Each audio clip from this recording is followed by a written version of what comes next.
Friends, मैं Abhishek Joshi, electrical engineering black group of companies. दोस्तों, आज हम लोग बात करेंगे 3 फेज इंडक्शन मोटर के नेम प्लेट पर कुछ स्पेसिफिक कोड्स लिखे रहते हैं उसके बारे में। आज मैं आपको बताऊंगा कि 3 फेज इंडक्शन मोटर के नेम प्लेट पे जो INS CL या जो AM-B लिखा होता है इसका मतलब क्या होता है, और इससे भी ज़्यादा ज़रूरी कि इसके आगे जो फिगर्स या अल्फ़ाबेट लिखे रहते हैं इसको आप कैसे डिकोड करेंगे, इसका मतलब आप इंटरव्यू में कैसे समझाएंगे, ये आज हम लोग देखने वाले हैं इस वीडियो में। तो दोस्तों, बिना टाइम वेस्ट किए शुरू करते हैं। दोस्तों, इंटरव्यू में अगर कोई आपसे पूछे कि मोटर के नेम प्लेट पर कौन कौन सी डिटेल मेंशन रहती है उसके बारे में बताइए, तो मैक्सिमम लोग मोटर का kilowatt, current, RPM, frame size, motor में कौन से टाइप की बेरिंग लगती है, या तो फिर कुछ लोग कौन सी ड्यूटी साइकिल की मोटर है, S1 क्या होता है, S2 क्या होता है, ये सब तो बता देंगे।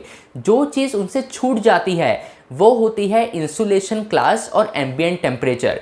ये हम नॉर्मली इसलिए भी नहीं बताते क्योंकि जब भी मोटर रिप्लेसमेंट की बात आती है प्रैक्टिकल वर्किंग में, तो वहाँ पर कहीं भी इंसुलेशन क्लास या एम्बिएंट टेम्परेचर की हमको रिक्वायरमेंट नहीं पड़ती। नॉर्मली हम लोग ये देखते हैं कि मोटर कितने किलोवाट की है, उसका RPM क्या है, क्योंकि कुछ मोटर्स हाई RPM की होती है, जैसे 3000 RPM की होती है, कुछ 1500 RPM की होती है, कोई 1000 RPM की होती है। तो जब भी मोटर रिप्लेसमेंट आपको करना होता है तो RPM देखना भी ज़रूरी होता है। और इसके अलावा तीसरा पैरामीटर होता है कि मोटर का फ्रेम साइज़ क्या है। अगर ये 3 चीज़ें आपको पता है तो आप मोटर को ईजिली रिप्लेस कर पाएंगे, मोटर का जो स्पेयर है वो आप ईजिली ढूंढ पाएंगे। यही रीज़न है कि मोटर का एम्बिएंट टेम्परेचर और मोटर का जो इंसुलेशन क्लास है ये हम लोग बताना भूल जाते हैं। और अगर इंटरव्यूअर खुद से भी पूछे कि मोटर में इंसुलेशन क्लास कौन कौन से टाइप के होते हैं तो हमें ध्यान में नहीं आता, या अगर एम्बिएंट टेम्परेचर 50 डिग्रीज लिखा है तो ये 50 डिग्रीज आपको क्या बताता है, ये हमारे माइंड में उस वक्त क्लिक नहीं हो पाता। तो दोस्तों, सबसे पहले मैं आपको बताता हूं कि मोटर के नेम प्लेट पर जो AM-B लिखा होता है उसका मतलब क्या होता है। तो देखिए, AM-B से आप ये समझ तो गए होंगे कि इसका मतलब एम्बिएंट टेम्परेचर होता है, पर एम्बिएंट टेम्परेचर 50 डिग्रीज लिखा है, इसका क्या मतलब है। देखिए, किसी भी मोटर के नेम प्लेट पर अगर एम्बिएंट टेम्परेचर 50 डिग्री सेल्सियस लिखा है, इसका मतलब ये है कि आपकी मोटर जिस सराउंडिंग में ऑपरेट हो रही है उस सराउंडिंग का मैक्सिमम टेम्परेचर 50 डिग्री सेल्सियस रहना चाहिए। अगर 50 डिग्री सेल्सियस या 50 डिग्री सेल्सियस से कम का एम्बिएंट टेम्परेचर है तो आपकी जो मोटर की वर्किंग है उसमें कोई प्रॉब्लम नहीं आएगी, मोटर बहुत एफिशिएंटली उस एनवायरनमेंट में वर्क कर सकती है।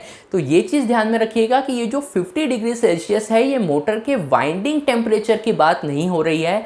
एम्बिएंट टेम्परेचर का मतलब ये है कि आपकी मोटर जिस सराउंडिंग में ऑपरेट हो रही है उस सराउंडिंग का जो एटमॉस्फेरिक टेम्परेचर होता है, जिसे हम एम्बिएंट टेम्परेचर कहते हैं, कि हमारे आसपास का जो टेम्परेचर है वो कितना है, ये आपको एम्बिएंट टेम्परेचर बताता है।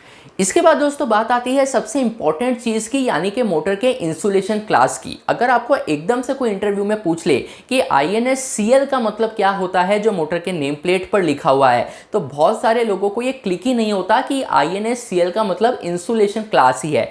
अभी अगर मैं आपको बताऊं या इंटरव्यूअर अगर आपको बताए कि वो तो इंसुलेशन क्लास होता है, तो आप बोलोगे अरे ये तो मुझे पता था, लेकिन INS CL उस वक्त हमारे माइंड में क्लिक नहीं होता।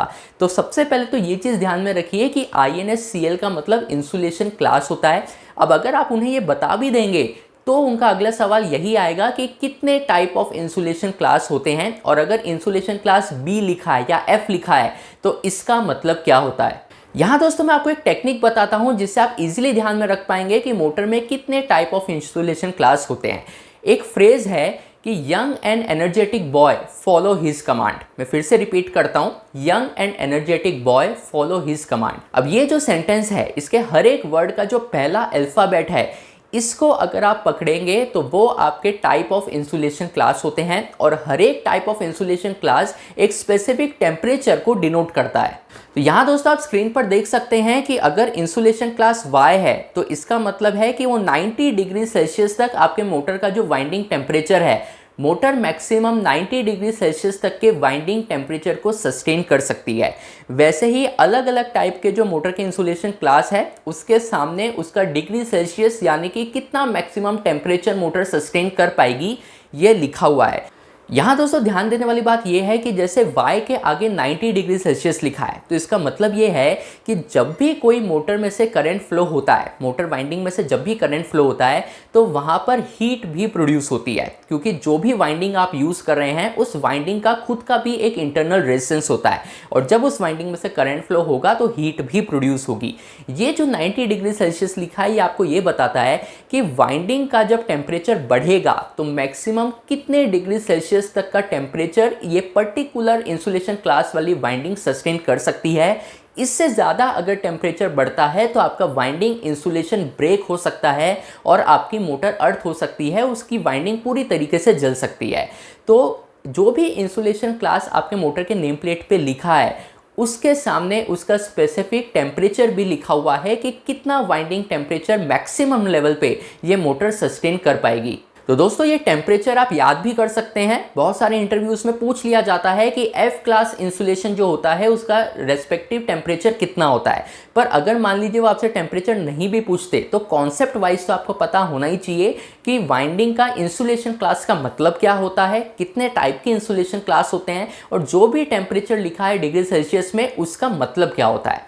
तो दोस्तों ये वीडियो वैसे तो बहुत बेसिक था, लेकिन इंटरव्यू में जब आपसे पूछा जाएगा तो इतनी बेसिक चीज़ भी बहुत बार हम नहीं बता पाते। ये वीडियो अगर आपको पसंद आया हो तो मुझे कमेंट बॉक्स में बताइएगा। मैं आपसे मिलता हूँ अगले हफ्ते ऐसे एक इंटरेस्टिंग टॉपिक के साथ। तब तक अपना ध्यान रखिए। Good bye.